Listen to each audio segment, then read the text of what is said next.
Кармический коридор затмений с 17 февраля, китайский Новый год, по 3 марта, кровавую луну, вы войдете одной личностью, а выйдете совершенно другой. Главное, не вовлекайтесь в деструктив, а наблюдайте со стороны. Начнется коридор затмений в знаке Водолей, то есть держите фокус на креативных идеях и играйте против правил. А закончится коридор кровавым полнолунием в Деве, то есть за эти 2 недели вам надо материализовать и воплотить в жизнь водолеевские планы. Для Козерога поднимется новая идея дополнительного заработка.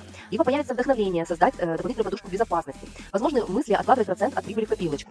Захочется сгенерировать удовольствие, потянет на сладкое, и эти мысли должны вас поменять. К 3 марта, полнолуние на оси Дева Рыбы, вы сдадите экзамен на проверку, сможете ли вы эти удовольствия и сбережения совместить с путешествиями. Готовы ли вы отправиться изучать новые места или платить за новое обучение. Возможно, эти мысли с дополнительным заработком приведут вас к покупке нового авто или другого транспортного средства. Однажды шторм закончится, и ты не вспомнишь, как его пережил. Ты даже не будешь уверен в том, закончился ли он на самом деле. Но одна вещь бесспорна. Когда ты выйдешь из шторма, ты никогда снова не станешь тем человеком, который вошел в него. Потому что в этом и был весь его смысл. Харуки Мураками.